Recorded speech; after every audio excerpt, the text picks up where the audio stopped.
والصلاة والسلام على عباده الذين اصطفى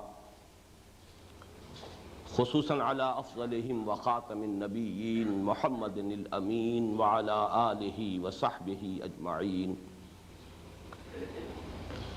أما بعد فقد قال الله تبارك وتعالى كما ورد في سورة الحجرات: أعوذ بالله من الشيطان الرجيم بسم الله الرحمن الرحيم.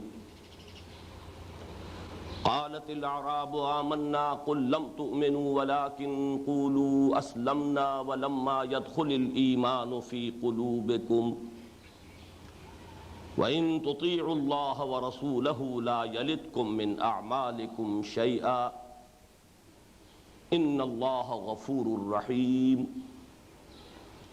انما المؤمنون الذين آمنوا بالله ورسوله ثم لم يرتابوا وجاهدوا بأموالهم وأنفسهم في سبيل الله أولئك هم الصادقون. وقال تبارك وتعالى كما ورد في سورة الصف: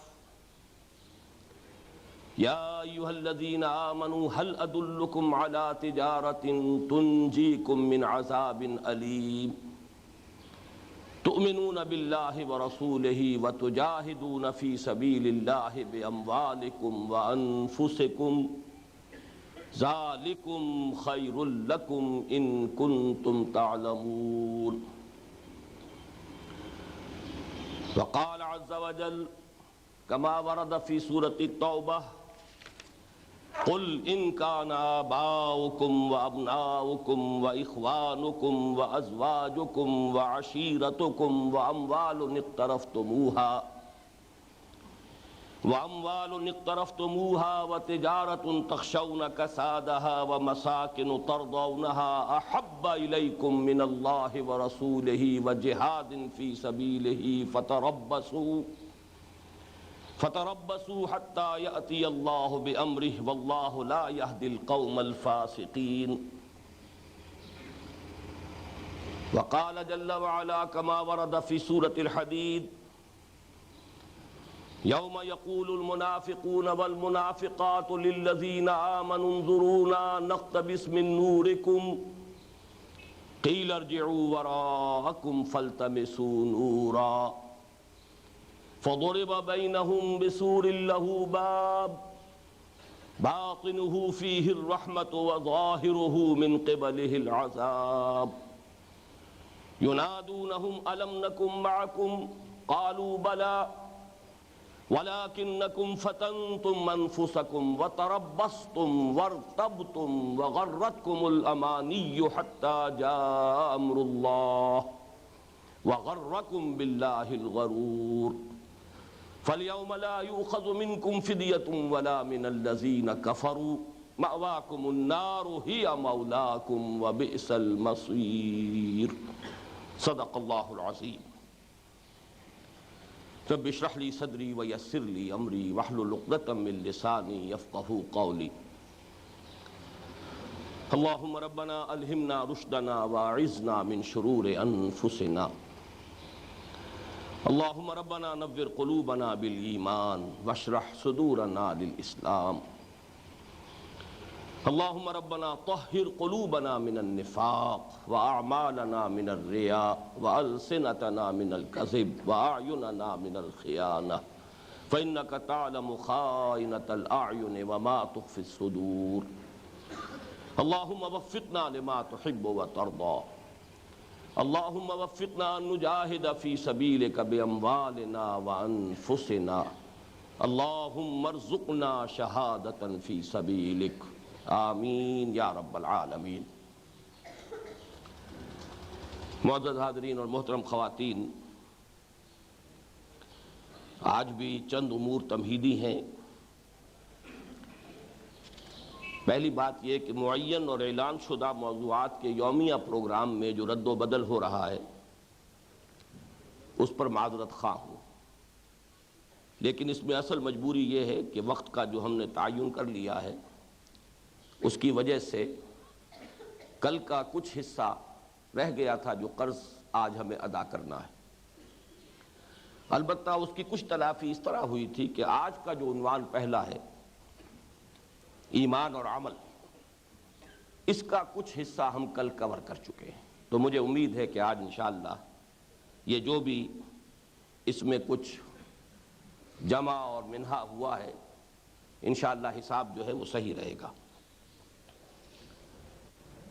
ایک وضاحت یہ کرنی ہے کہ میں نے کل مولانا سید محمد یوسف بن نوری رحمۃ اللہ علیہ کا جو تذکرہ کیا تھا کہ انہوں نے میری اس تحریر پر نجات کی راہ صورت روشنی میں کچھ تنقید کی اور وہ مجلہ بینات میں شائع ہوئی، مجھے یہ وضاحت کر دینی چاہیے تھی، وہ رہ گئی تھی، وہ اب کر رہا ہوں کہ مجھے یقین تھا کہ میں جیسے ہی مولانا بن نوری رحمۃ اللہ علیہ سے ملاقات کروں گا اور اپنی وضاحت پیش کروں گا ان کو اطمینان ہو جائے گا، اس لیے کہ وہ محض ایک مغالطہ اور وہ بھی ایک فتنہ انگیز شخص کی ایک کوشش کہ صرف کچھ عبارات پر نشان لگا کر پیش کر دیے گئے۔ مولانا بن نوری رحمۃ اللہ علیہ سے میرے بڑی نیاز مندی کا تعلق رہا ہے، میں ان کے پاس حاضر ہوتا تھا، مشورے طلب کرتا تھا۔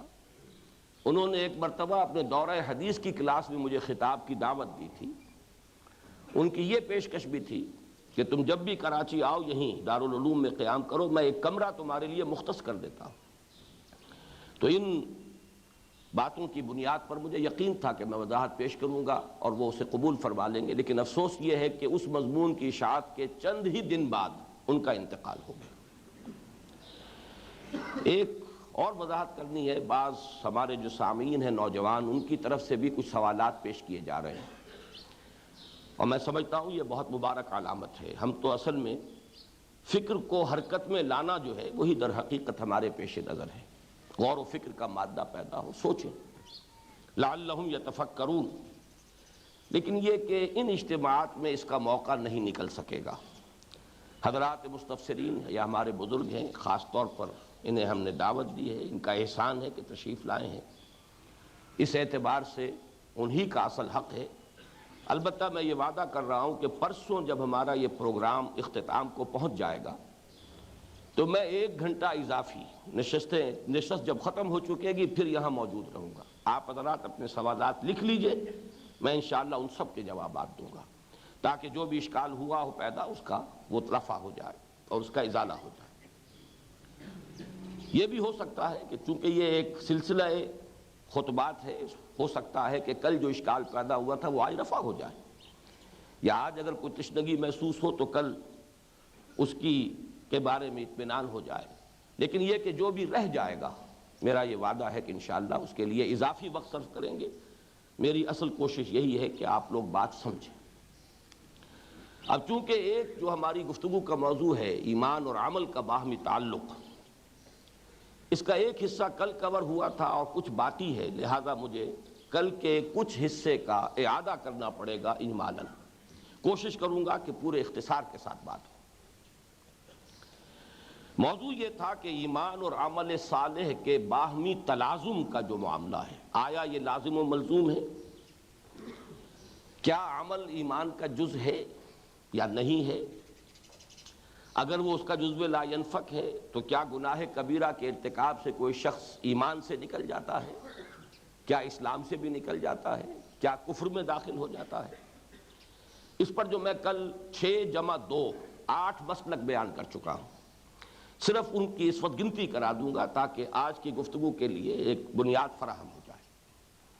ویسے اصولی طور پر یہ بات ہمیں نوٹ کر لینی چاہیے کہ قرآن مجید میں شاذ ہی کوئی مقام ہوگا، استثناءات تو ہیں، لیکن یہ کہ ان استثناءات میں بھی کوئی نہ کوئی قرینہ موجود ہے جہاں ایمان کے ساتھ عمل صالح کا ذکر ہو۔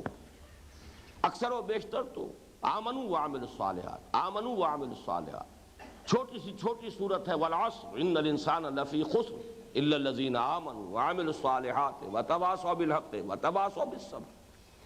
عمل کے بھی مزید یہ کہ اس کی کچھ اور شاخیں، جیسے کسی درخت کی شاخیں ہیں، پھر پتے ہیں، پھر اس میں پھل لگتا ہے، تو تواسی جو ہے تواسی بالحق اور تواسی بالصبر عمل صالح ہی کی شاخیں ہیں، اسی کی فروع ہیں، اسی کے بلند تر مقامات ہیں۔ لیکن یہ کہ چونکہ اس کے مابین ایک حرف واو ہے، اور یہ حرف واو بہرحال اگر حرف عطف ہے تو مغایرت کا متقاضی ہے، اس کے معنی یہ ہوئے کہ ایمان اور شے ہے، عمل اور شے ہے، یہ دو علیحدہ انٹیٹیز ہیں۔ لیکن یہ کہ اگر اسے حرف تفسیری قرار دیا جائے، واو تفسیری، تو پھر ان دونوں کا باہمی تلازم آ جائے گا۔ جیسے کہ کل علامہ شبیر بخاری صاحب نے تذکرہ فرمایا تھا کہ شاید فارابی اور دور حاضر کے مفسرین میں سے سید قطب صاحب کی رائے یہ ہے کہ ایمان اور عمل کا باہمی تعلق یوں سمجھ لیجئے کہ ایک ایمان غیر مرئی ہے جو نظر نہیں آتا، جو دل میں ہے، اور ایک ایمان مرئی ہے جو نظر آتا ہے۔ تو وہ ایمان جو غیر مرئی ہے وہ ایمان ہے جو دل میں ہے، اور وہ ایمان جو مرئی ہے نظر آتا ہے وہ عمل صالح ہے۔ تو یہ بھی ایک تعبیر کا انداز ہے۔ بہرحال میں نے جو کل 8 مسلک یا مذہب یا موقف بیان کیے تھے، جلدی سے ان کی گنتی کر لیجیے۔ ان کے تلازم باہمی میں سب سے زیادہ شدید موقف جو ہے وہ خوارج کا ہے، جن کے نزدیک گناہ کبیرہ کا مرتکب ایمان سے بھی خارج، اسلام سے بھی خارج اور کفر میں داخل، لہذا مرتد، واجب القتل، مباح الدم، مباح المال، یہ آخری بات ہے۔ دوسرے نمبر پر معتزلہ آتے ہیں۔ ان کے نزدیک یہ تلازم جو ہے عمل اور ایمان کا اس درجے میں ہے کہ گناہ کبیرہ کا مرتکب ایمان سے بھی خارج، اسلام سے بھی خارج، لیکن کفر میں داخل نہیں ہوتا۔ یہ بہت غنیمت ہے خوارج کے مقابلے میں ان کا یہ موقف، اس لیے کہ پھر کفر کا جو کہ احکام کا اجرا نہیں ہوگا، وہ مرتد نہیں قرار پائیں گے۔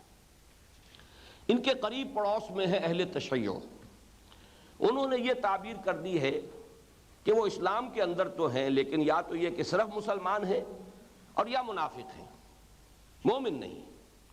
اور اس میں جو مزید جو ان کی طرف سے زیادتی ہوئی ہے وہ یہ ہے کہ اس کے فیصلے اسی دنیا میں کرنے لگے، حالانکہ یہ چیز ہے بھی تو وہ در حقیقت آخرت میں کھلنے کی ہے کہ کون مومن حقیقی تھا، کون منافق تھا، اور کس کے دل میں ایمان نہیں تھا، کس کے دل میں ایمان تھا۔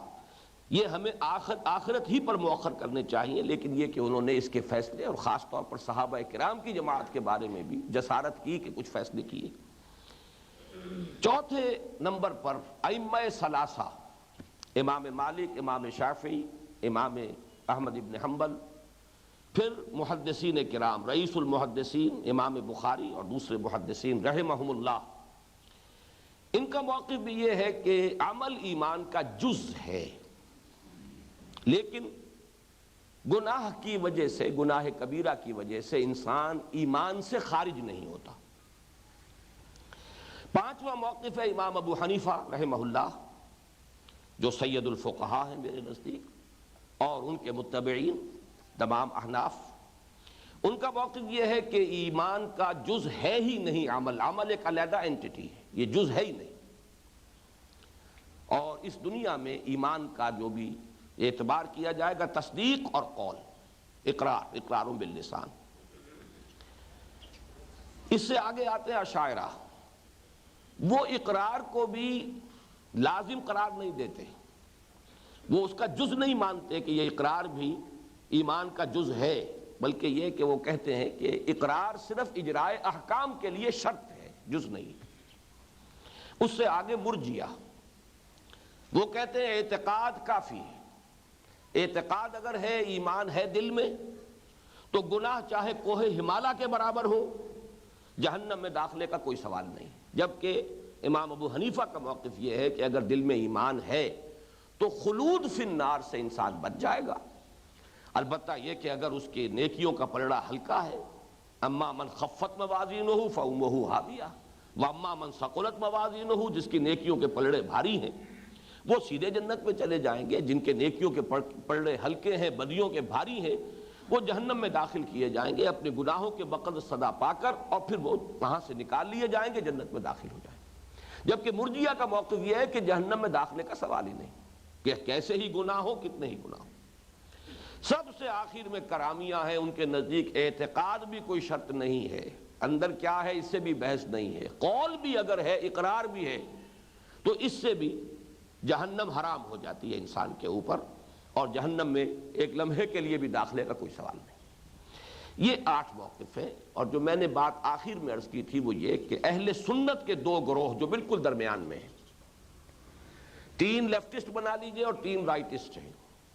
ایکسٹریم لیفٹ پر خوارج، ان کے بعد معتزلہ، پھر اہل تشیع، ایکسٹریم رائٹ پر کرامیہ، مرجیہ، اشاعرہ، درمیان میں یہ محدثین اور فقہا، ائمہ ثلاثہ اور امام ابو حنیفہ، ادھر محدثین ادھر امام ابو حنیفہ کے متبعین۔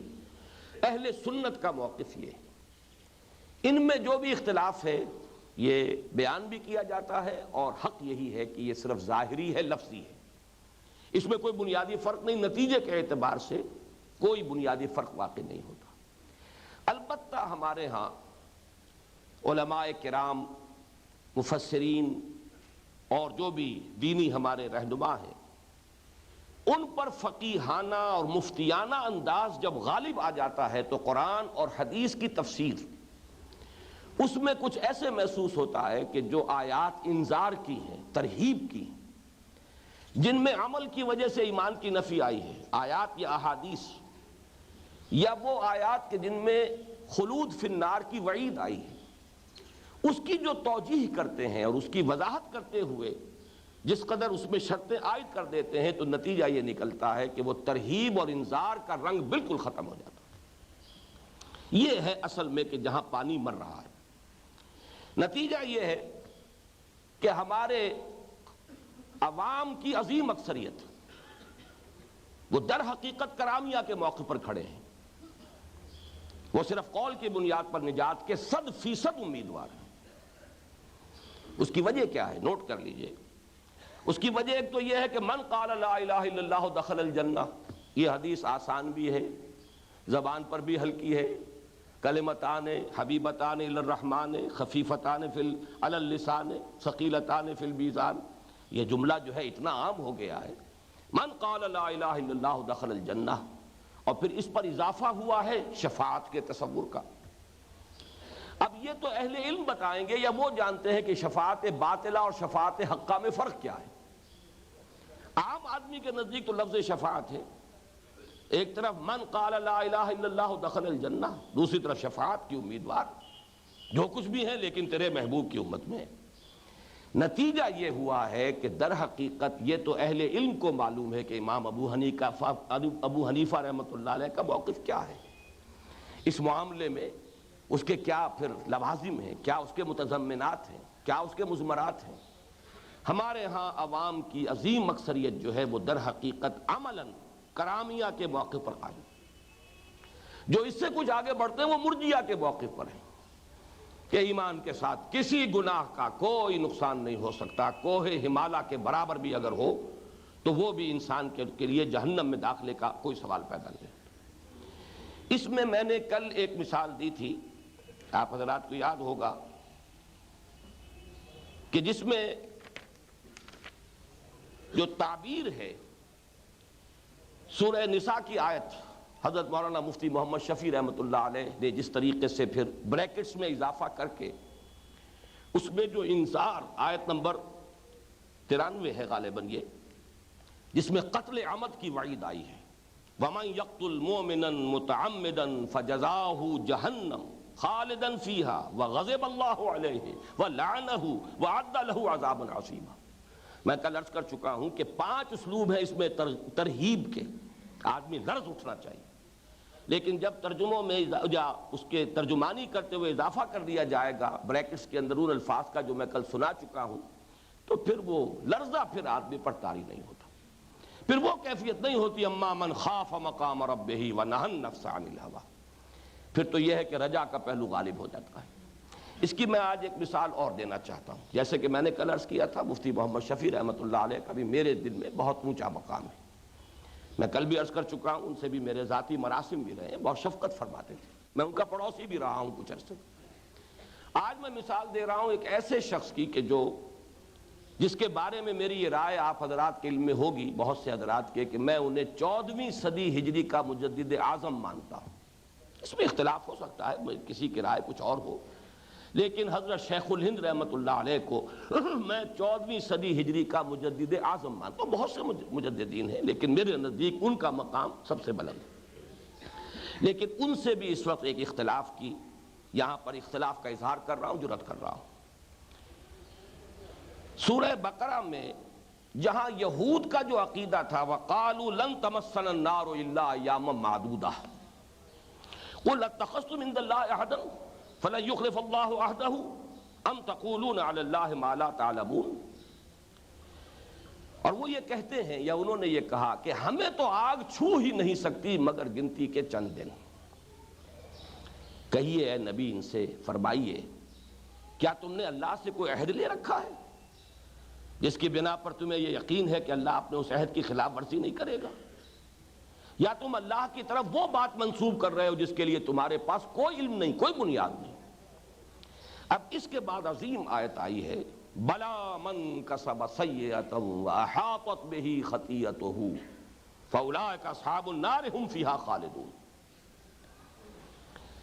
کیوں نہیں، جو کوئی بھی کوئی بڑی برائی کمائے گا جان بوجھ کر اور اس کا گناہ اس کا احاطہ کر لے گا تو وہ لوگ جہنمی ہیں اور ہمیشہ ہمیشہ رہنے والے ہیں اس جہنم میں۔ اب یہ الفاظ عام ہیں۔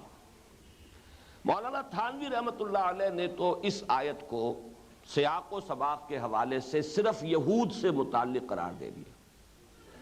یہاں صرف کفار یہود کا تذکرہ ہے اس آیت میں، اس کا عموم جو ہے اس کو باقی نہیں رکھا، لہذا ویسے ہی مسلمان جب پڑھے گا تو گویا کہ اس کے لیے تو کوئی خوف ہے ہی نہیں، کوئی لرزہ ہے ہی نہیں، یہ تو یہود سے متعلق ہے۔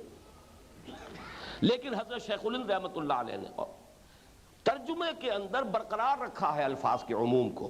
فرماتے ہیں کیوں نہیں، جس نے کمایا گناہ اور گھیر لیا اس کو اس کے گناہ نے، سو وہی ہیں دوزخ کے رہنے والے اور وہ اسی میں ہمیشہ رہیں گے۔ لیکن حاشیے پر لکھا ہے، اب وہ حاشیہ میں پڑھ کر سنا رہا ہوں۔ گناہ کسی کا احاطہ کر لیں اس کا یہ مطلب ہے کہ گناہ اس پر ایسا غلبہ کر لیں کہ کوئی جانب ایسی نہ ہو کہ گناہ کا غلبہ نہ ہو، حتیٰ کہ دل میں ایمان و تصدیق باقی ہوگی تو بھی احاطہ مذکور محقق نہ ہوگا، تو اب کافر ہی پر یہ صورت صادق آ سکتی ہے۔ اس کو پڑھنے کے بعد کون مسلمان کانپے گا؟ اس آیت کی جو تاثیر ہے، جو لرزا دینے والا اس کا انداز ہے۔ ترجمے میں عموم باقی ہے، مولانا تھانوی نے تو ترجمے کے اندر بھی کچھ ایسے اضافے کیے بریکٹ میں کہ جس سے اس کی نوعیت جو ہے بدل جاتی ہے، لیکن حضرت شیخ الہند نے ترجمے کے اندر وہ عموم باقی رکھا، لیکن یہ کہ وضاحت کر دی کہ یہ صرف کفر کی حالت کے اندر ہی ہو سکتا ہے ورنہ ممکن نہیں۔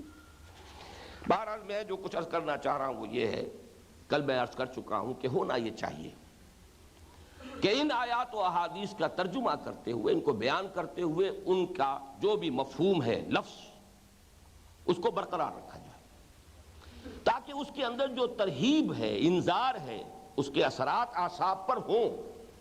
اما من خاف مقام ربہ ونہى النفس عن الہویٰ کی صورت ابھی پیدا ہو۔ ہاں یہ وضاحت فتویٰ ہے اصل میں، یہ کہ اس کے یہ معنی نہیں ہے کہ وہ کافر ہو گیا، اس کے یہ معنی نہیں ہے کہ ایمان کی نفی مطلق بئی معنی کہ وہ شخص مرتد ہو گیا۔ واللہ لا یؤمنو واللہ لا یؤمنو واللہ لا یؤمنو، ایمان کی تو نفی ہے مطلق، لیکن یہ کہ یہ اس حقیقی ایمان کی ہے، اس قلبی ایمان کی ہے جس کے سارے فیصلے اللہ کے ہاں جا کر ہوں گے۔ وہ ایمان جس کی بنیاد پر دنیا میں فیصلہ ہوتا ہے اس کی نفی نہیں ہوتی، یعنی اسلام کے دائرے سے آدمی نہیں نکلتا۔ یہ فتویٰ ہے، اس کی وضاحت ہونی چاہیے، جیسا کہ میں نے کل بھی عرض کیا تھا کہ سورۃ العصر والے کتابچے میں شروع میں نے اب وہ وضاحت جو ہے بڑے جلی الفاظ کے اندر لکھتی ہے۔ اس وضاحت کے بعد کیا ہوگا، بین الخوف والرجاء ایک پوزیشن پیدا ہو جائے گی جو مطلوب ہے۔ ایک طرف دل کانپتا بھی رہے، پتہ نہیں دل کے ایمان کا کیا حال ہے، پتہ نہیں اللہ کے ہاں وہ ایمان جو ہے وہ تسلیم ہوگا نہیں ہوگا۔ یہ بین الخوف والرجاء، یہ کہ بہرحال جس درجے میں بھی کلمہ گو ہوں، میں کچھ کوشش بھی کر رہا ہوں، اعمال کے لیے کوشاں ہوں، جو بھی احکام ہیں ان پر عمل پیرا ہونے کی امکانی حد تک سعی کر رہا ہوں، تو ایک امید بھی رہے کہ بہرحال گناہ کبیرہ کے ارتکاب سے انسان اس طرح ایمان سے محروم نہیں ہو جاتا کہ وہ کافر قرار پا جائے۔ اس طرح در حقیقت ایک معتدل کیفیت پیدا ہوگی جس سے تعبیر کیا جاتا ہے بین الخوف والرجاء۔ یہی بات آج میں دوبارہ ان الفاظ میں عرض کرنا چاہ رہا ہوں کہ مسئلے کے حل کی آسان اور عام فہم صورت یہ ہے کہ ایمان کے دو پہلو جو میں نے کل بیان کیے تھے ایک ایمان ظاہری، ایک ایمان باطنی، ایک ایمان قلبی، ایک ایمان لسانی، اقرار باللسان، ایک ایمان وہ کہ جس کا اعتبار اس دنیا میں ہے، ایک ایمان وہ جس کا اعتبار آخرت میں ہوگا۔ اس کے لیے مستقل اصطلاحات جو ہیں وہ در حقیقت ایمان اور اسلام ان کو اختیار کیا۔ اس کی اہمیت اتنی ہے کہ حضرت جبرائیل علیہ السلام کو اللہ تعالیٰ نے خاص طور پر بھیجا، اور میں ذرا چاہتا ہوں آج اس حدیث کے بارے میں ایک روایت میں جو الفاظ آئے ہیں، یہ 3 سوال، اخبرنی عن الاسلام، اخبرنی عن الایمان، اخبرنی عن الاحسان، کل سورہ مائدہ کی ایک آیت کے حوالے سے میں ان کے درمیان جو باہمی ربط ہے وہ بیان کر چکا ہوں، لیکن آج میں یہ عرض کرنا چاہتا ہوں کہ ایک روایت میں الفاظ آئے ہیں حضرت عمر رضی اللہ تعالیٰ عنہ سے جو مروی ہے۔ ایک تو یہ کہ یہ عمدۃ القاری اور فتح الباری دونوں میں یہ لکھا ہے کہ یہ حضور کی عمر شریف کے آخری دور کا واقعہ ہے، انسانی شکل میں حضرت جبرائیل علیہ السلام کا آنا مجمع عام کے اندر، اور پھر آ کر آگے بڑھتے چلے جانا، مجمع کو چیرتے ہوئے پورا نقشہ کھینچ دیا حضرت عمر رضی اللہ تعالیٰ عنہ نے، جو روایت ہے مسلم شریف کی اس میں، پھر آ کر جو ہے اپنے گھٹنے جوڑ دیے ہیں حضور کے گھٹنوں سے، پھر اپنے ہاتھ جو ہے حضور کے زانو مبارک پر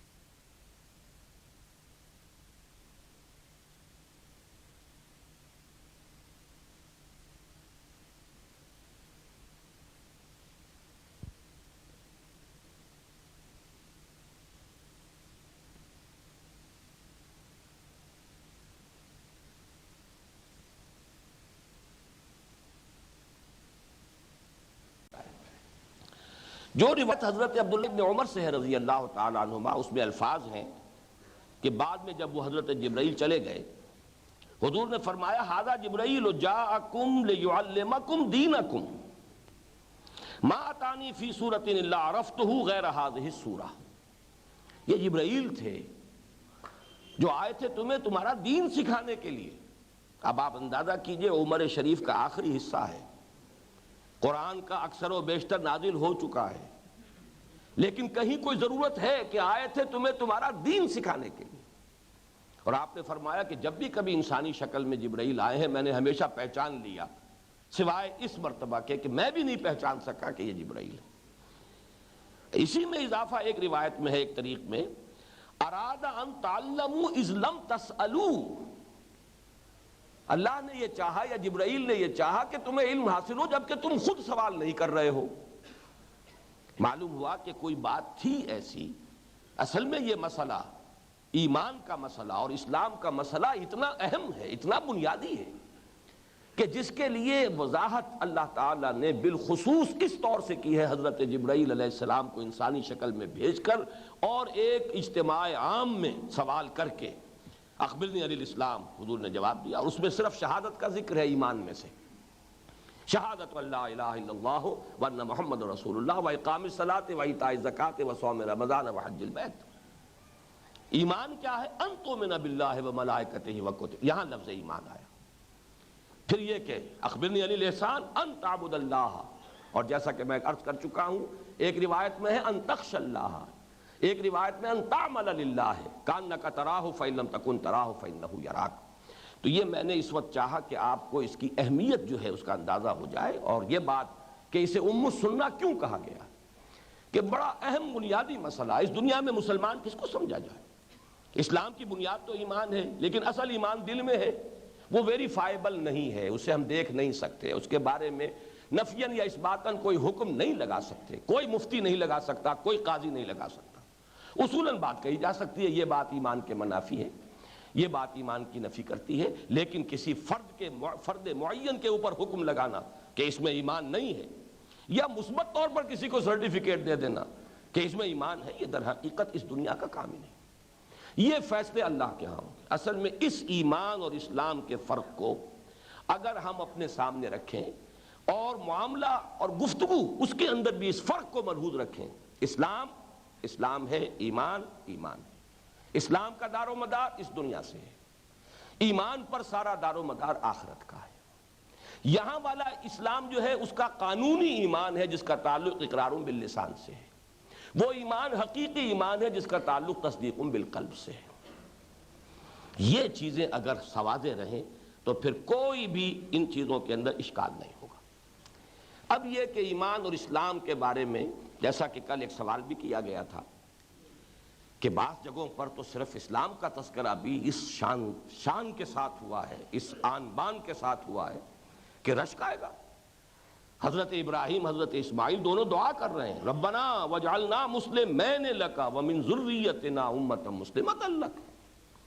اور ظاہر بات ہے یہ کب دعا کر رہے ہیں؟ جبکہ خانہ کعبہ کی تعمیر کر رہے ہیں باپ بیٹا۔ اس وقت حضرت ابراہیم کی عمر کم سے کم 100 برس ہے، 87 برس کی عمر میں تو حضرت اسماعیل کی ولادت ہوئی۔ اب حضرت اسماعیل اس قابل ہوئے ہیں کہ وہ دست و بازو بن گئے ہیں، تعمیر میں ممد ہیں، معاون ہیں، ساتھ ہیں، تو کم سے کم 100 برس کی عمر بنے گی۔ اس وقت بھی وہ دعا کر رہے ہیں۔ پھر یہ کہ اذ قال لہ ربہ اسلم قال اسلمت لرب العالمین۔ تو اصل میں یہ جان لیجئے کہ قرآن اور حدیث میں بالعموم اسلام اور ایمان کے الفاظ مترادفات کی حیثیت سے آئے۔ یہ کئی جوڑے ہیں اصطلاحات کے، دینی اصطلاحات کے، کہ جن میں ایک اصول جو ہے معین کیا اہل علم نے کہ اس جوڑے کے جو دو فرد ہیں، افراد، اذا اجتمعا تفرقا واذا تفرقا اجتمعا، اگر تو ان کا علیحدہ علیحدہ ذکر آئے گا تفرقا تو وہ معنی میں ایک ہو جائیں گے، اور اگر ایک جگہ ذکر آئے گا اجتماع تو معنی کے اعتبار سے تفرقہ ان میں فرق آ جائے گا۔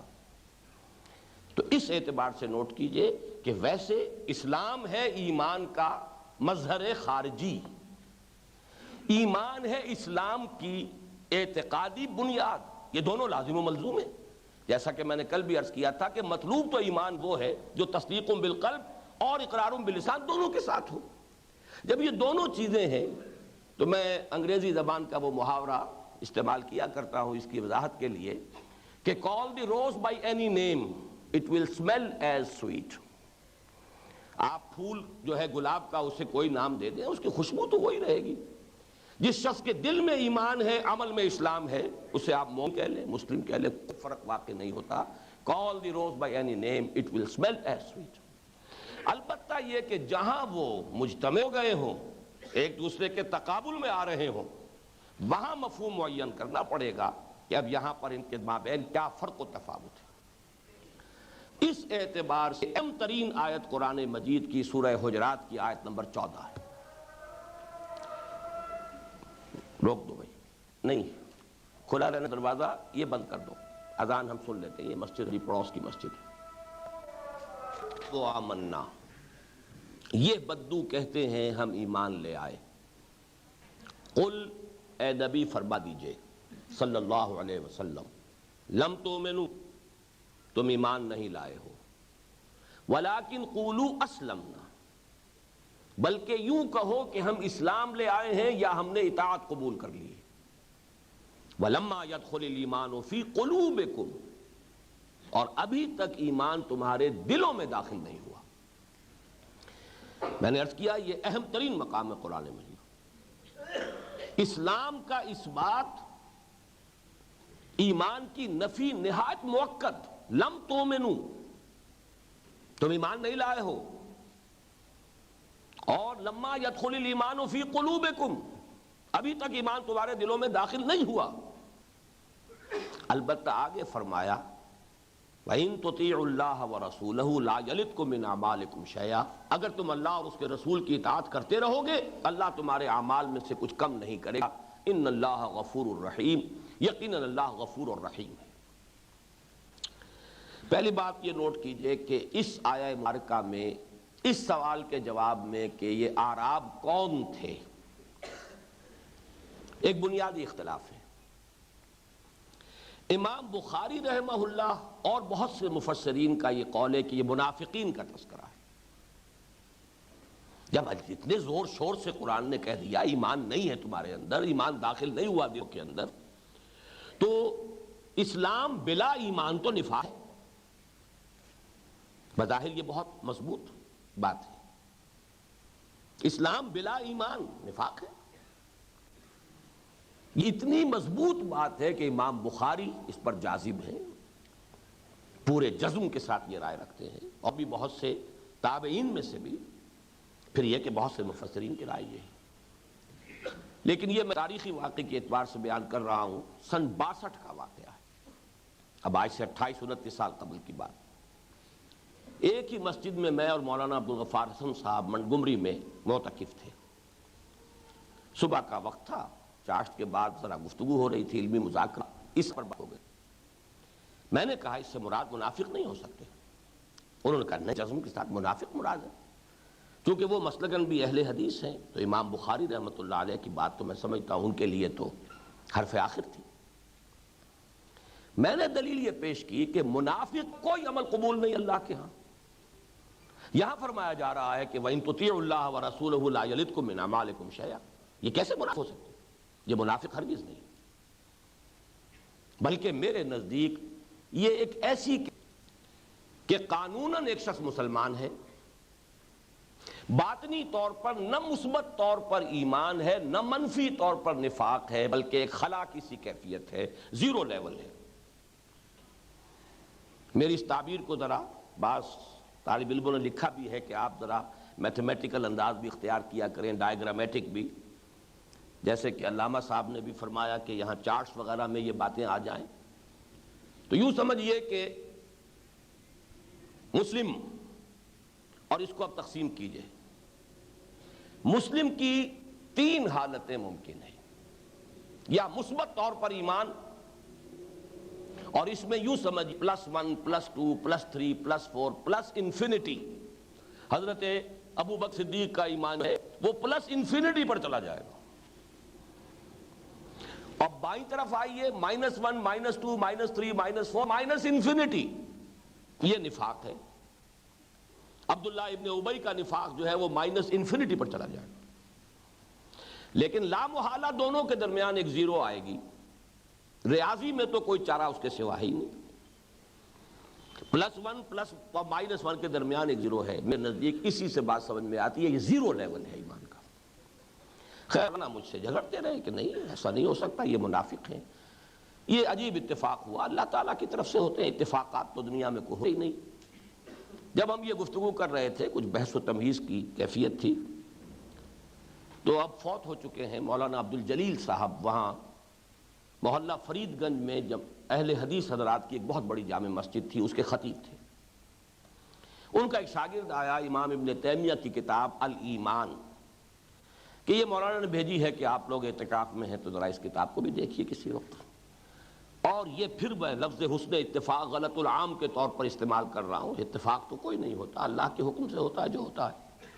کھولا تو بالکل وہی صفحہ نکل آیا جس میں امام ابن تیمیہ نے فصل قائم کی ہے، اور اس کے الفاظ یوں شروع ہوتے ہیں: وَقَدْ أَثْبَتَ اللَّهُ فِي الْقُرْآنِ إِسْلَامًا بِلَا إِيمَانٍ بِقَوْلِهِ تَعَالَى قَالَتِ الْأَعْرَابُ آمَنَّا قُل لَّمْ تُؤْمِنُوا وَلَٰكِن قُولُوا أَسْلَمْنَا إِلَىٰ آخر الآیہ۔ اللہ نے اس بات فرمایا ہے قرآن میں ایسے اسلام کا جس میں ایمان نہ ہو، اور دلیل میں یہی آیت۔ خیر مولانا عبدالغفار حسن صاحب نے مجھے دعائیں بھی دیں، اور یہ فرمایا کہ تم اگر باضابطہ بھی دینی علوم کی تحصیل کر لو تو بڑا اچھا رہے، تمہارے ذہن کو اللہ نے قرآن مجید کے ساتھ مناسبت دی ہے۔ یہ 1962 کی بات میں کر رہا ہوں۔ میں نے عرض کیا پڑھا دیجئے، میں حاضر ہوں۔ بہرحال نوٹ کر لیجئے، میرے نزدیک امام ابن تیمیہ کی رائے، اور اسی رائے کو پھر پیش کیا ہے ان کے شاگرد رشید حافظ ابن کثیر رحمۃ اللہ علیہ نے، کہ یہ اعراب لیسوا بمنافقین وَإِنَّمَا هُمْ مُسْلِمُونَ لَمْ يَسْتَحْكِمِ الْإِيمَانُ فِي قُلُوبِهِمْ۔ یہ منافق نہیں تھے بلکہ ایسے مسلمان تھے جن کے دلوں میں ایمان مستحکم نہیں ہوا تھا۔ تاہم میرے نزدیک استاد کی بات صحیح تر ہے، شاگرد نے لم یستحکم کا لفظ استعمال کیا، قرآن لم یدخل الایمان کہہ رہا ہے، ان میں فرق رہ گیا ہے۔ امام ابن تیمیہ کی بات صحیح تر ہے کہ بلا ایمان اسلام کا یہاں پر اس بات ہو رہا ہے۔ ایک بات اب اس میں عرض کر دوں، تاریخی اعتبار سے سمجھیے یہ کون لوگ تھے۔ یہ حضور کی حیات طیبہ کا آخری دور ہے، جبکہ اسلام کو غلبہ ہو گیا اور پورے عرب میں اب ایک رو چل نکلی، چلو بھائی اطاعت قبول کرو، اسلام لے آؤ، it's no use continuing resistance, اب کوئی فائدہ نہیں، کوئی کامیابی کی صورت نہیں ہے، اب مقابلہ نہیں کر سکتے محمد کا صلی اللہ علیہ وسلم، راستہ نہیں روک سکتے۔ اس وقت وہ لہر چلی ہے، اذا جاء نصر اللہ والفتح ورأیت الناس يدخلون فی دین اللہ افواجا، فوج در فوج، کہاں ایک ایک کے لیے جھولی پسار پسار کر دعائیں مانگتے تھے حضور صلی اللہ علیہ وسلم مکی دور میں، اے اللہ عمر بن الخطاب اور عمرو بن ہشام میں سے کسی ایک کے ذریعے تو اسلام کو ضرور تقویت دے، کوئی ایک تو میری جھولی میں ڈال ہی دے۔ کہاں یہ کہ فوج در فوج، قبیلے کے قبیلے آ رہے ہیں۔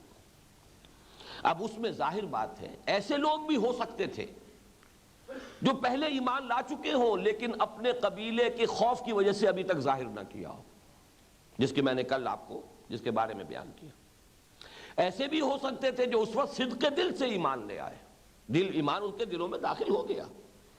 اسی لیے میں نے ترجمہ کیا یہ بدو کہتے ہیں، یہ سب بدوؤں کی بات نہیں ہے۔ قالت الاعراب، یہاں پر جو ہے تمام بدوؤں کی بات نہیں ہے، سورہ توبہ میں تو اعراب کے بارے میں فرمایا گیا، ان میں بڑے مومن صادق بھی ہیں، موجود ہیں۔ یہ بدو میں نے اسی لیے اس کا لفظ کا اضافہ کیا۔ تیسری صورت یہ بھی ہو سکتی ہے کہ ٹھیک ہے اب تو کوئی اور چارہ کار نہیں ہے، اس وقت تو نیوی پاؤ جسے کہتے ہیں، گردن جھکا لو، نبٹ لیں گے بعد میں، یعنی بدنیتی، منفی طور نفاق موجود لیکن اسلام کا اظہار کیا۔ ایک چوتھی کیفیت یہ ہے کہ کوئی ایسی بات نہیں، نہ مثبت ایمان ملا ہے، نہ منفی طور پر کوئی بدنیتی ہے، کوئی دھوکہ دینے کا ارادہ ہے، بلکہ ٹھیک ہے سب لوگ چل رہے ہیں، چلے ابھی چلے۔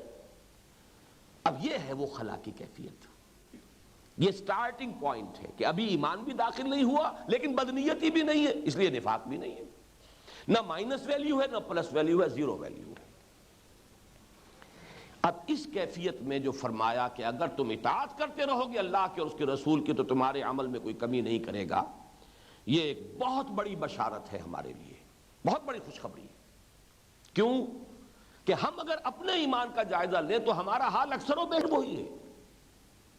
اس وقت تو ایمان کی ایک رو چلی تھی، اب ایمان کی ایک وراثتاً سلسلہ جو ہے منتقل ہو رہا ہے، نسلاً بعد نسل۔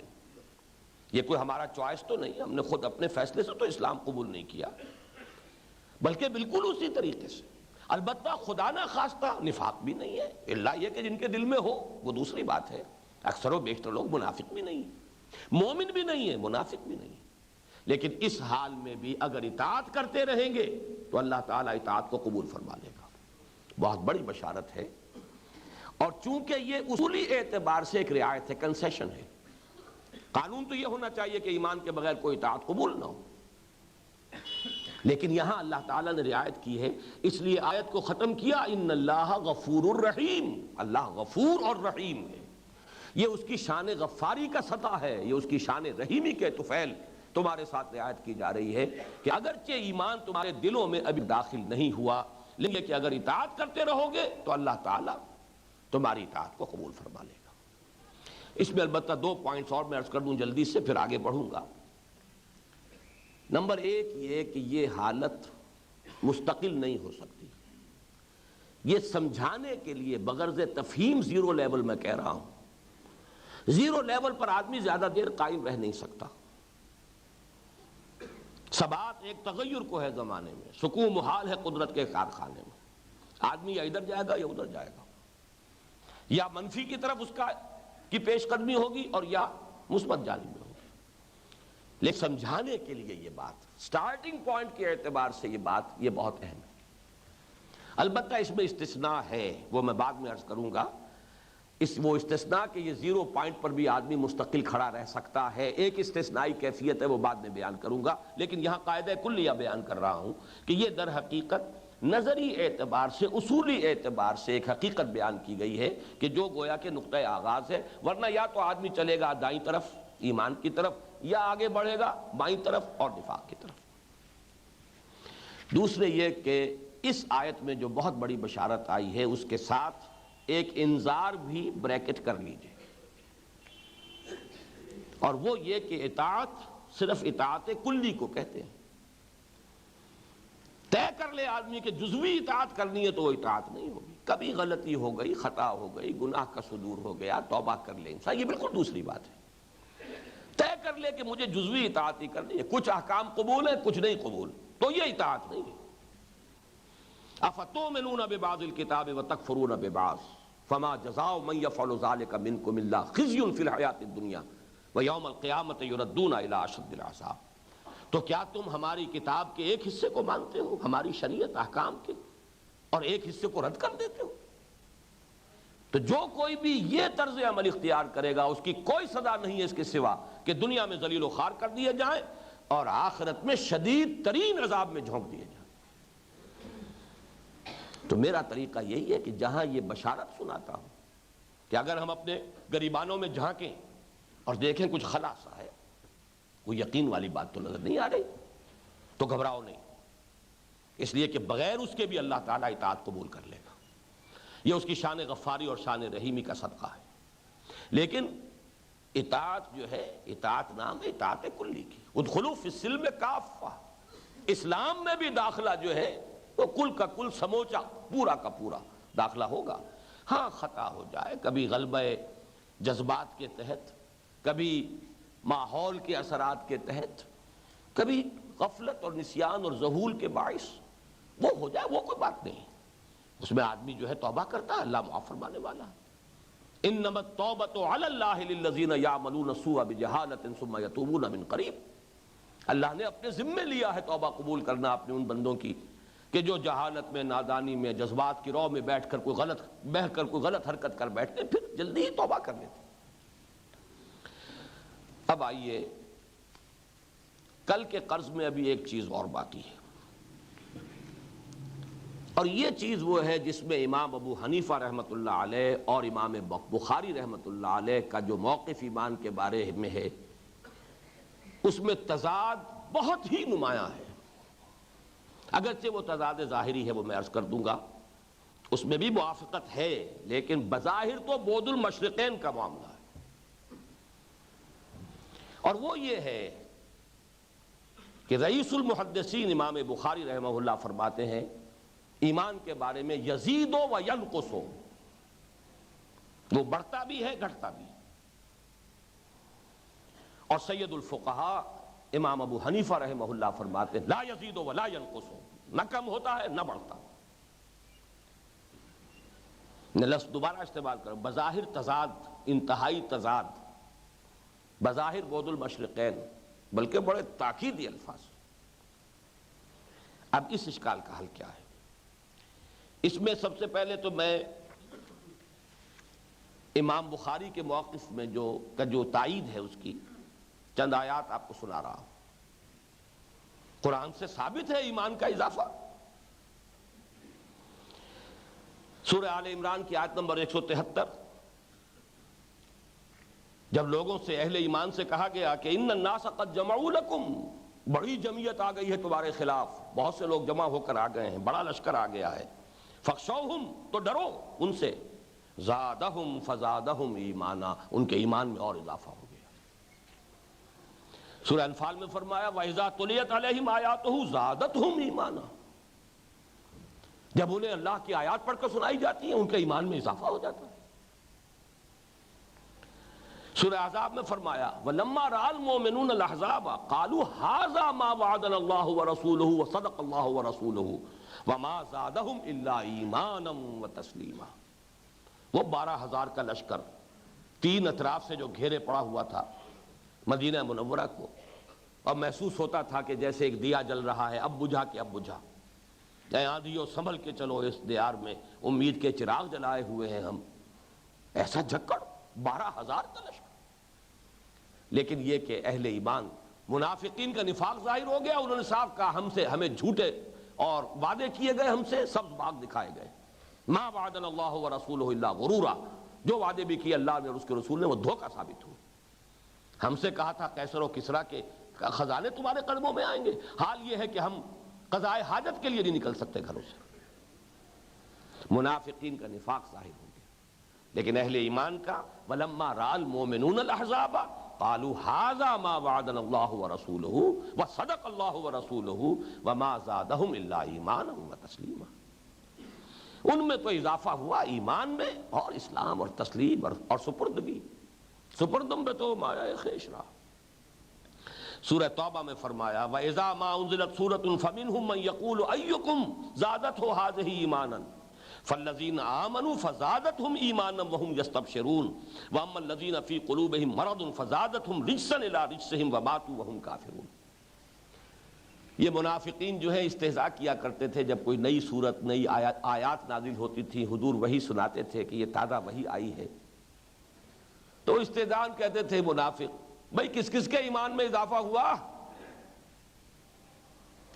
اس کا جواب دیا جا رہا ہے جو تو واقعی صاحب ایمان ہے ان کے ایمان میں تو لازماً اضافہ ہوتا ہے جو بھی نئی وحی آتی ہے اس کے ذریعے سے۔ البتہ جن کے دلوں میں روگ ہے تو قرآن کی نئی آیات کے نزول سے بھی ان کے رجس، ان کی گندگی ہی میں اضافہ ہوتا ہے، اس لیے کہ قرآن کی شان یہ ہے یضل بہ کثیرا ویہدی بہ کثیرا۔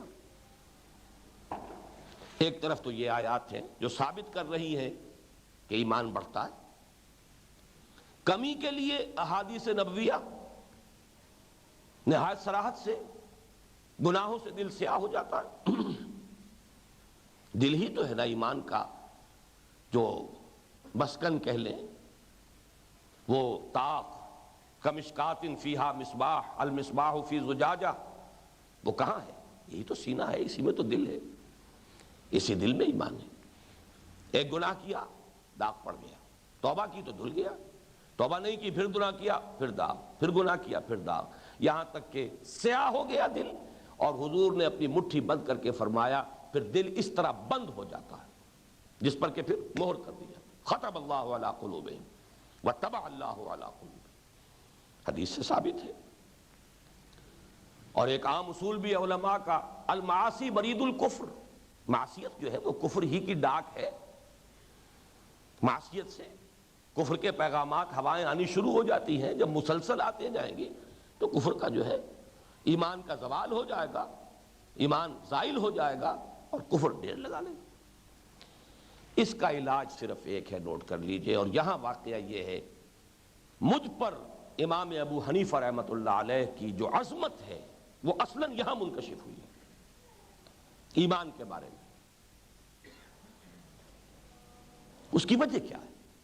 میں بار بار جو کہہ رہا ہوں، سید الفقہاء، دل کی گہرائی سے کہہ رہا ہوں، میرا یہ اذعان ہے کہ جس قدر اللہ نے قانون اور دستور کا سینس دیا تھا حضرت امام ابو حنیفہ رحمۃ اللہ علیہ کو، وہ میرے علم کی حد تک کسی دوسرے شخص میں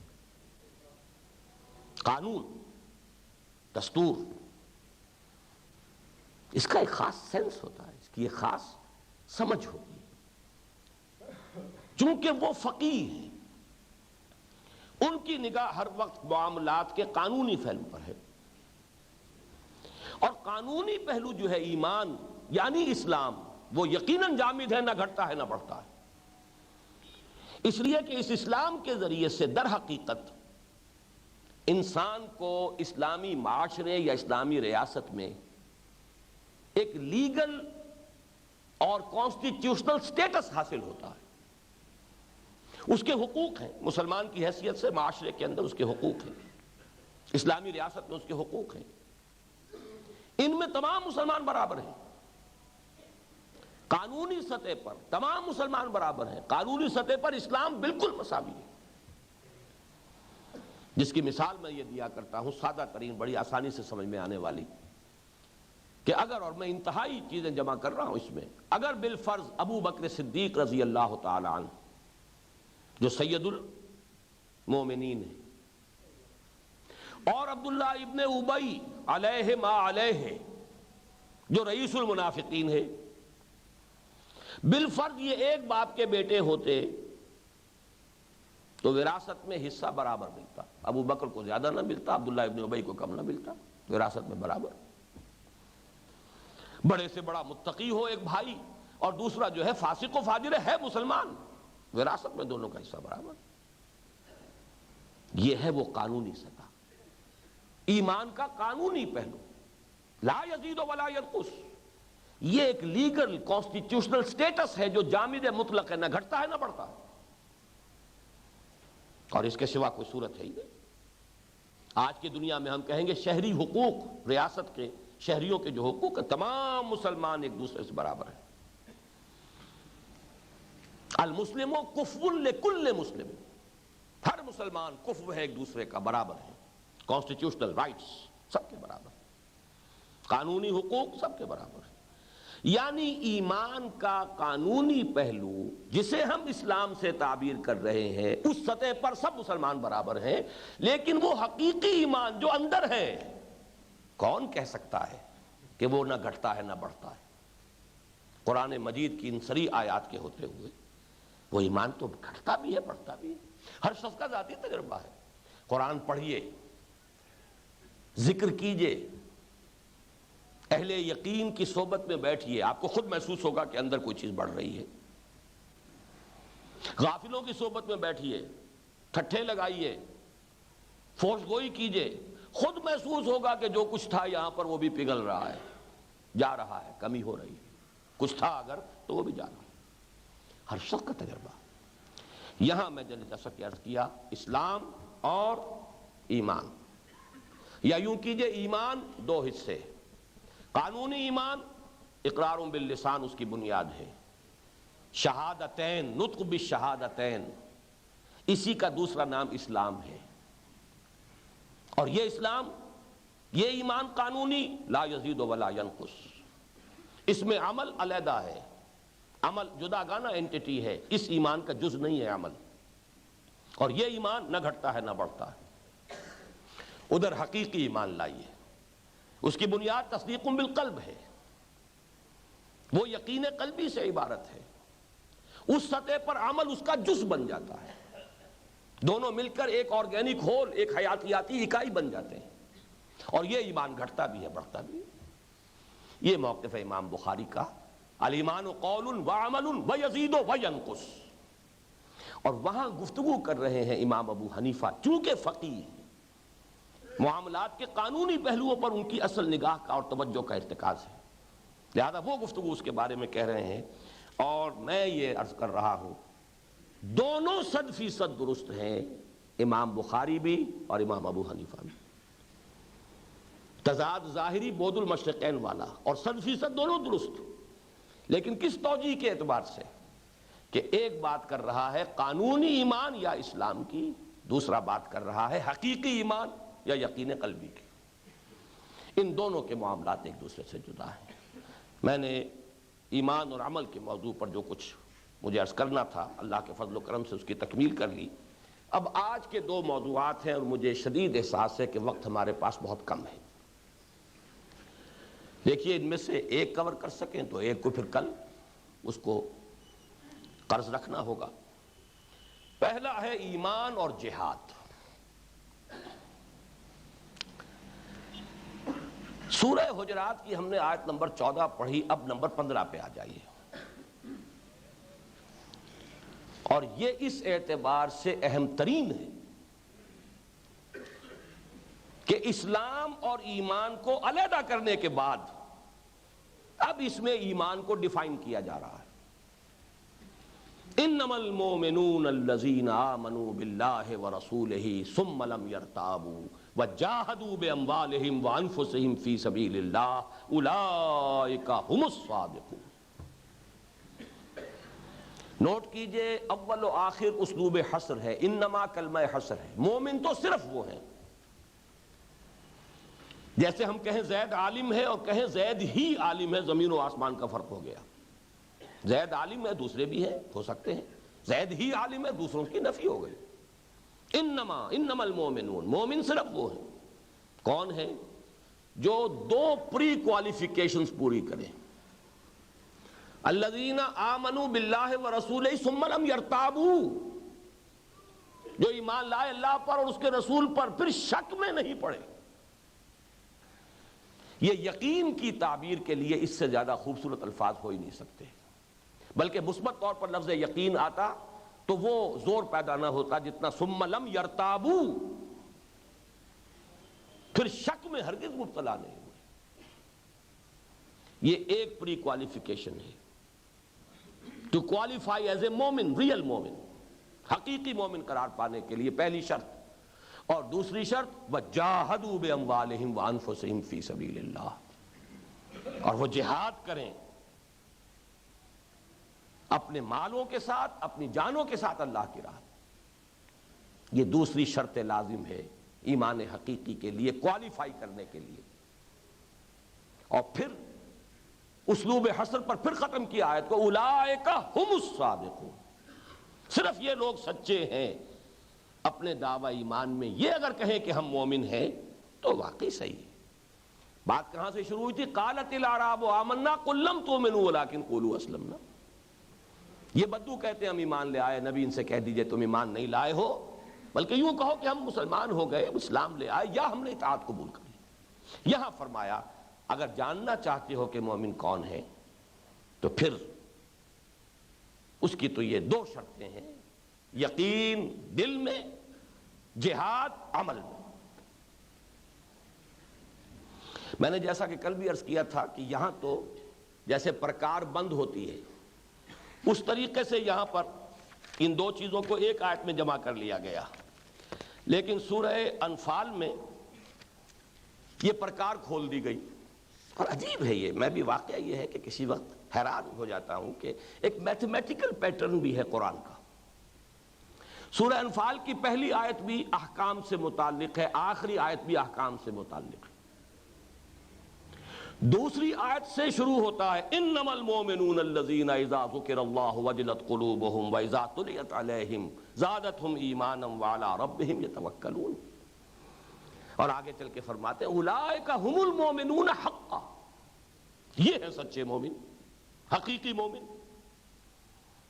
اور لاسٹ بٹ ون، آخر سے جو پہلی ایک آیت پہلے ہے والذین آمنوا وہاجروا وجاہدوا فی سبیل اللہ والذین آووا ونصروا اولئک ھم المؤمنون حقا، اور دونوں جگہ لہم مغفرۃ ورزق کریم۔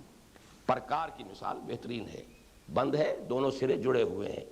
انما المؤمنون الذین آمنوا باللہ ورسولہ ثم لم یرتابوا وجاہدوا باموالہم وانفسہم فی سبیل اللہ اولئک ھم الصادقون۔ پرکار کھل گئی ہے، ایک وہاں شروع کے سورہ انفال کے شروع میں ایک سرا، دوسرا سرا سورہ انفال کے آخر میں۔ اس سے جو نتیجہ میں نکال رہا ہوں وہ یہ ہے کہ جہاد ایمان کا رکن لازم، یہ بھی تعبیر کہی کی جا سکتی ہے کہ جہاد ایمان کا لازمی نتیجہ ہے۔ اگر ایمان حقیقی ہے جہاد لازماً ہوگا، اس لیے کہ یہ آیت جو ہے سیاق و سباق میں اسلام اور ایمان کے فرق سے آئی، نمبر ایک۔ آخر اور شروع میں اسلوب حصر ہے، اس اعتبار سے ہم کہہ سکتے ہیں یہ جامع و مانع تعریف ہے، اور اس نے کلیئر کر دیا۔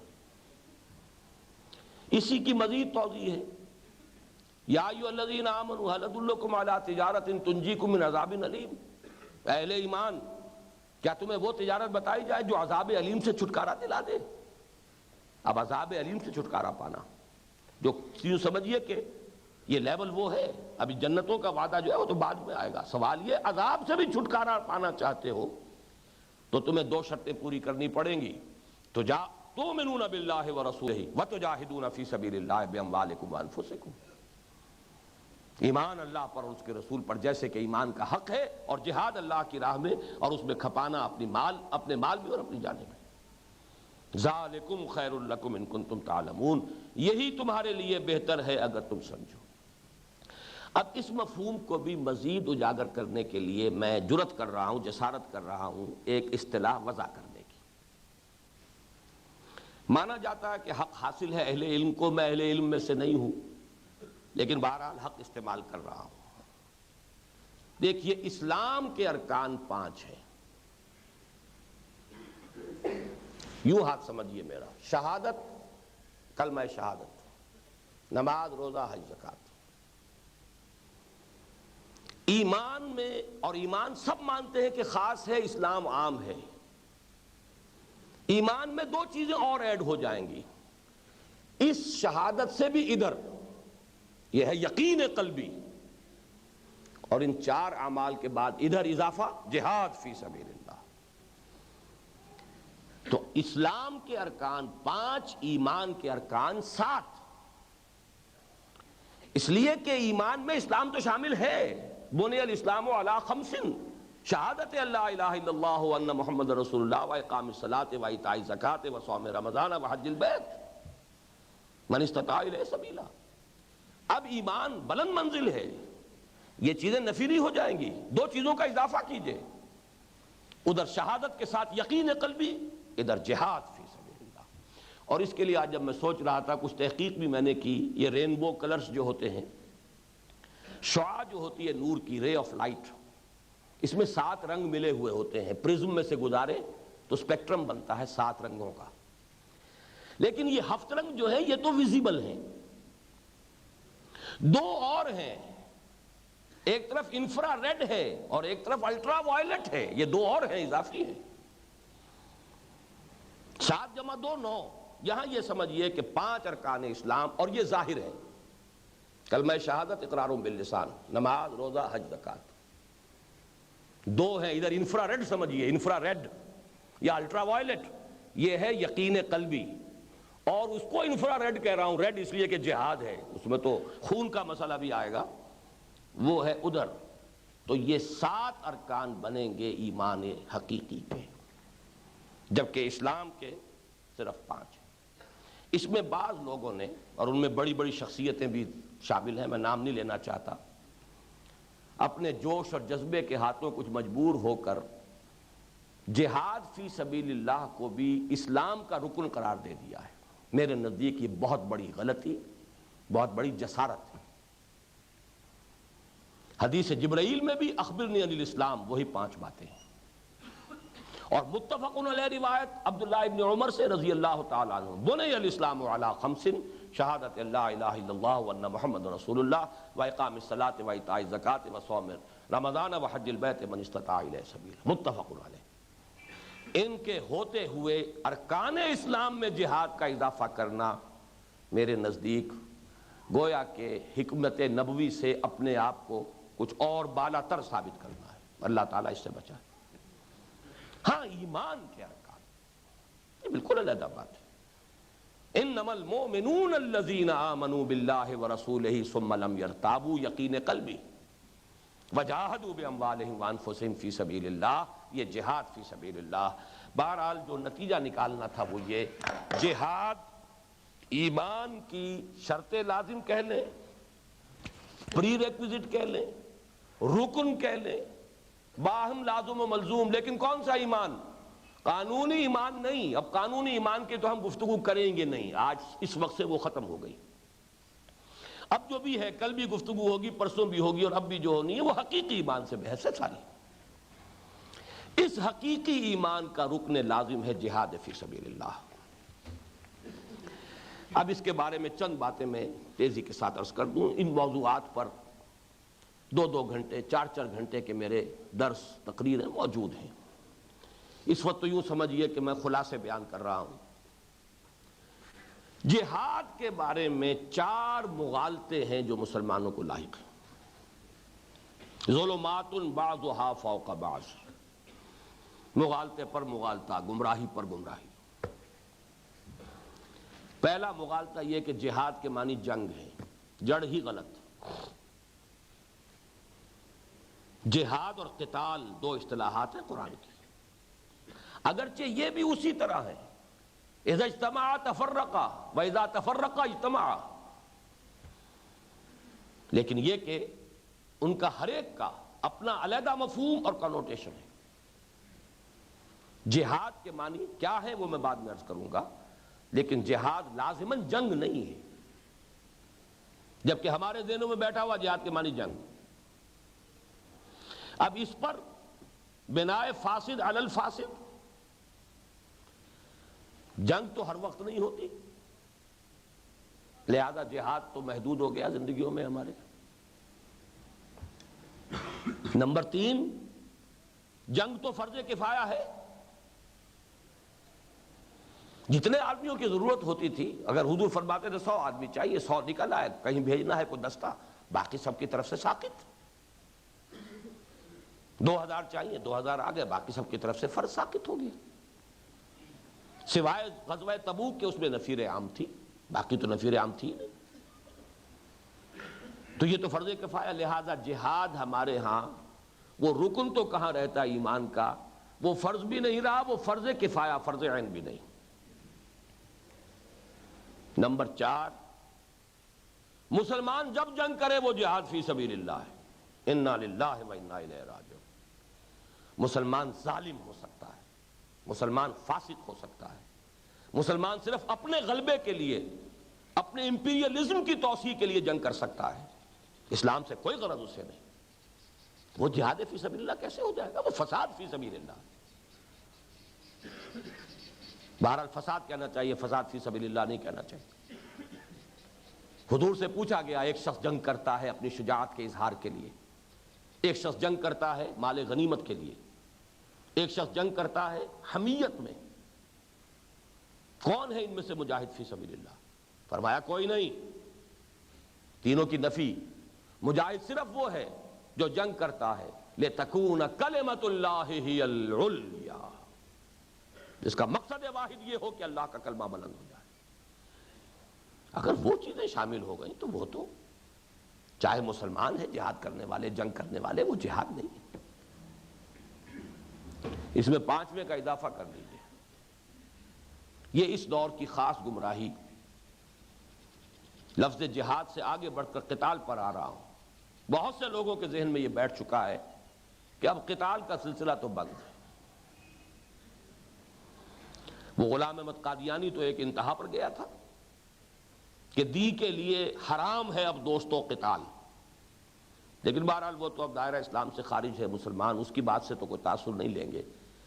لیکن بہت سے علماء کی طرف سے ایسی باتیں آتی رہی ہیں، کسی کا نام میں نہیں لینا چاہتا، کہ اب وہ دور گزر گیا، اب تو بس صرف دعوت اور تبلیغ کا دور ہے، صرف تعلیم اور تلقین کا دور ہے، اب وہ کام جو ہے وہ اس دور کی باتیں تھیں۔ معاذ اللہ ثم معاذ اللہ۔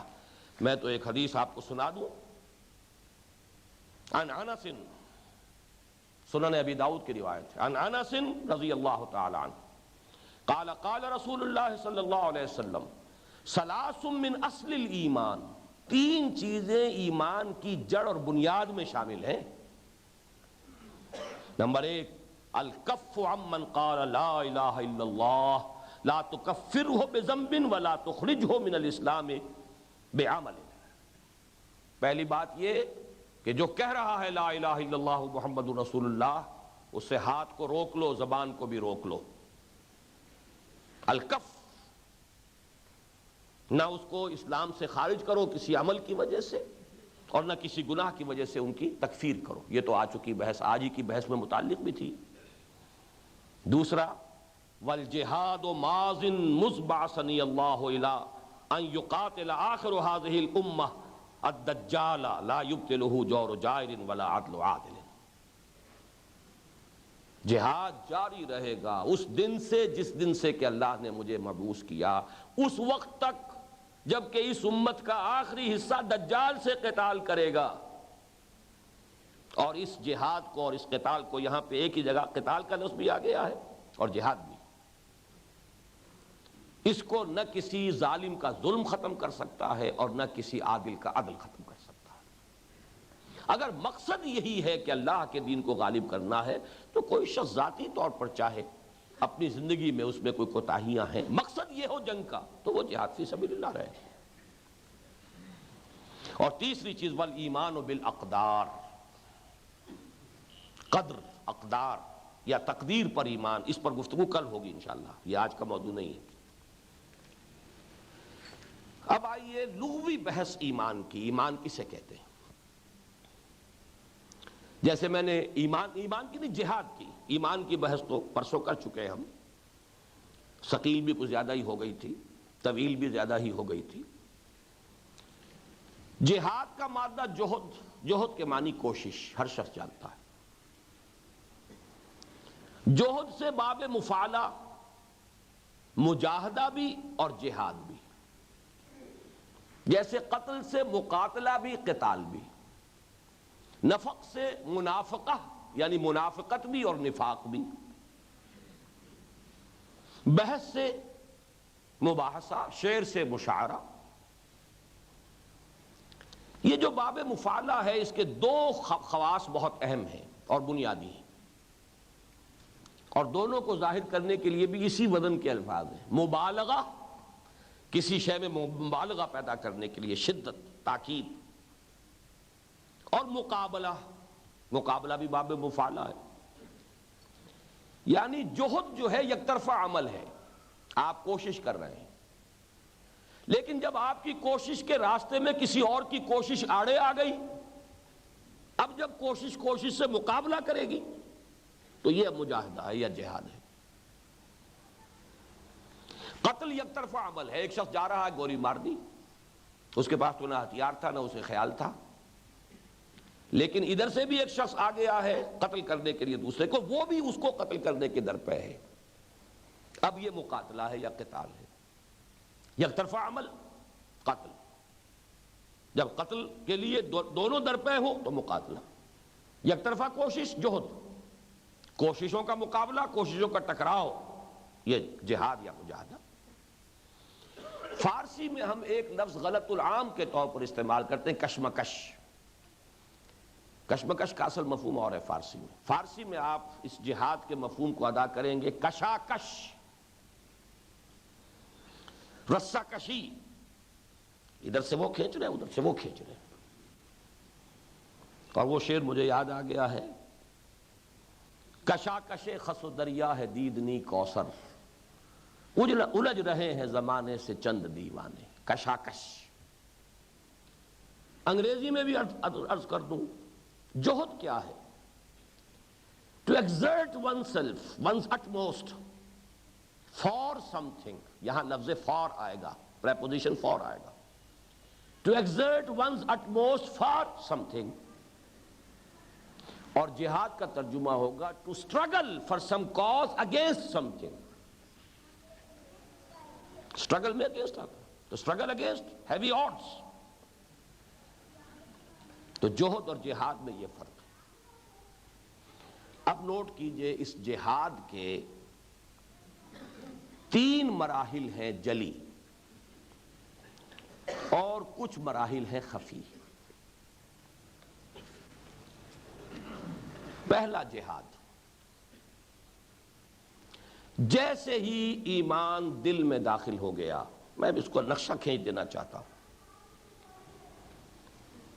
یہ دل ہمارے جسم میں ہے، اس جسم میں کچھ حیوانی داعیات بھی ہیں، اینیمل انسٹنکٹس بھی ہیں، نفس امارہ بھی ہے، خواہشات بھی ہیں، شہوات بھی ہیں۔ اب کشمکش شروع ہو جائے گی، کشاکش۔ ایمان کا تقاضا کچھ اور ہے، اللہ کی بات مانو، نفس کہہ رہا نہیں میری بات مانو، مجھے یہ چیز پسند ہے، ایمان کہتا ہے یہ حرام ہے، ایمان مجھے روکے ہے تو کھینچے ہے مجھے کفر، کعبہ میرے پیچھے ہے کلیسا میرے آگے۔ کشاکش اندر شروع ہو گئی، یہ ہے سب سے اہم، سب سے بنیادی جہاد۔ ممکن نہیں ہے کہ دل میں ایمان آئے اور اندر یہ کشاکش شروع نہ ہو جائے، یا پھر وہ ایمان نہیں، خلا ہے۔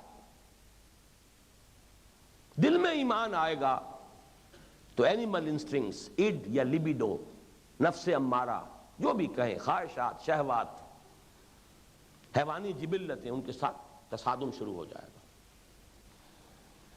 یا وہ ور ہوگا یا یہ ور ہوگا۔ یہ جہاد کی اولین منزل ہے، اسی لیے اس کو کہا گیا اصل جہاد۔ المجاہد من جاہد نفسہ، اصل مجاہد تو وہ ہے جو اپنے نفس کے ساتھ جہاد کر سکے۔ پوچھا گیا ای الجہاد افضل یا رسول اللہ، اے اللہ کے رسول یہ بتائیے سب سے افضل جہاد کون سا ہے؟ فرمایا ان تجاہد نفسک فی طاعت اللہ، اپنے نفس کے ساتھ کے خلاف جہاد کرو، اللہ کا مطیع بناؤ۔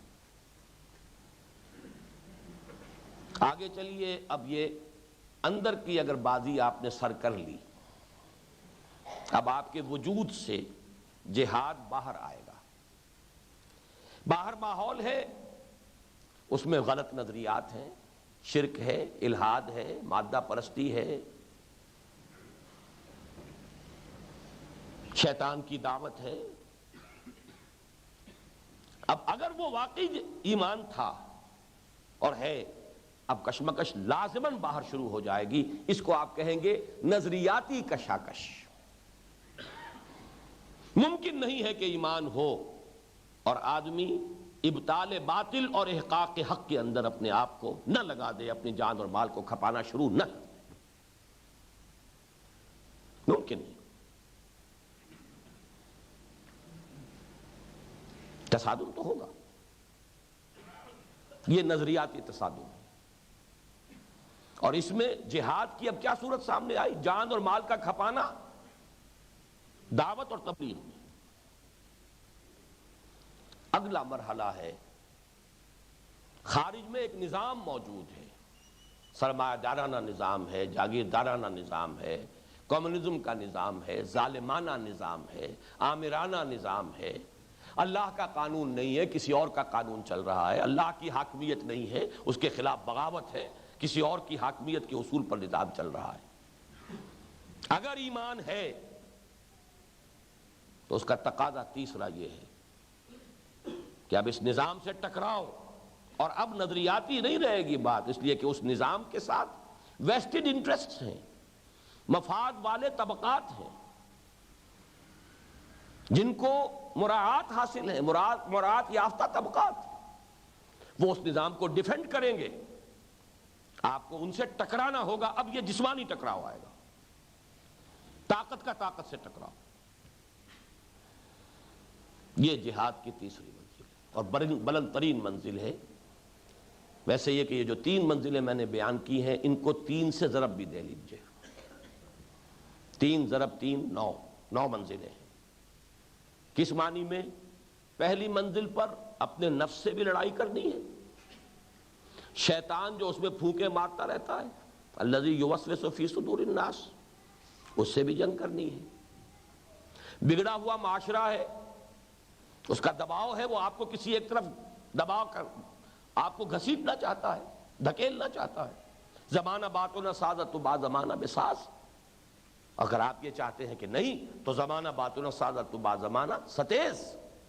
3 جہاد کریں گے تو اللہ کے بندے بنیں گے خود، ابھی دوسروں کو بندہ بنانا تو دور کی بات ہے۔ نفس سے جہاد، بگڑے ہوئے معاشرے کے خلاف کشاکش، اور شیطان لعین سے جہاد۔ ان الشیطان لکم عدو فاتخذوہ عدوا، یہ تمہارا دشمن ہے، اسے دشمن سمجھو، دشمنی کرو اس سے، لڑو اس سے۔ دوسرے لیول پر دعوت و تبلیغ کے بھی 3 لیولز ہیں۔ انٹلیکچوئلز کو دعوت دی جائے گی بالحکمہ، عوام الناس کو دعوت دی جائے گی بالموعظۃ الحسنہ، اور بگڑے ٹگڑوں کا علاج جو ہے وہ ہوگا مجادلہ اور مناظرہ۔ تینوں کے لیے مختلف قسم کی صلاحیتیں درکار ہیں۔ مناظرے اور مجادلے کے لیے کچھ اور صلاحیت درکار ہے، وعظ کے لیے کچھ اور صلاحیت جو ہے کفایت کر جائے گی، اور انٹلیکچوئلز کلموا الناس علی قدر عقولہم، ان کے لیے کچھ اور صلاحیت درکار ہے۔ ادع الی سبیل ربک بالحکمۃ والموعظۃ الحسنۃ وجادلہم باللتی احسن۔ اور تیسرا لیول جب آتا ہے دین کو قائم کرنا، نظام کو بدلنا، اس میں 3 فیز آتے ہیں تصادم کے۔ ایک یک طرفہ تصادم ہے، لوگ ماریں، پیٹیں، جلائیں، قتل کر دیں، تم صبر کرو، نو ریٹیلیشن، پیسو ریزسٹنس، صبر محض۔ کم سے کم 8 برس تک مکے میں it was the order of the day, take all persecution without any retaliation۔ کوئی ہاتھ مت اٹھاؤ اپنے سیلف ڈیفنس میں، آگے چل کر 2 طرفہ ہوتا ہے، آگے بڑھو، چیلنج کرو، لیکن یہ چیلنج بھی غیر مسلح بھی ہو سکتا ہے، جیسے کہ آج کل ہوتا ہے، گھیراؤ، پکٹنگ نہیں ہونے دیں گے، نہی عن المنکر بالید، من رأى منکم منکرا فلیغیرہ بیدہ فإن لم یستطع فبلسانہ فإن لم یستطع فبقلبہ وذلک اضعف الایمان۔ اور آخری منزل ہے مسلح ٹکراؤ، جہاد بالسیف، قتال۔ یہاں آ کر جہاد قتال بن گیا ہے۔ یہ نویں منزل ہے میری اس بیان کے مطابق، جہاد کی نویں منزل قتال فی سبیل اللہ ہے۔ میرا وقت ختم ہوا، میں اپنی اس بحث کو بھی ادھورا چھوڑ رہا ہوں، اور آج کا قرض جو ہے اب انشاءاللہ تعالی کل ادا کروں گا۔ نصف بحث میری جہاد کے بارے میں بھی باقی ہے، اور پھر نصف اور پوری بحث جو ہے وہ نفاق کے بارے میں، لیکن وقت کی پابندی ہمیں کرنی ہے۔ اقول قولی ھذا واستغفر اللہ لی ولکم ولسائر المسلمین والمسلمات۔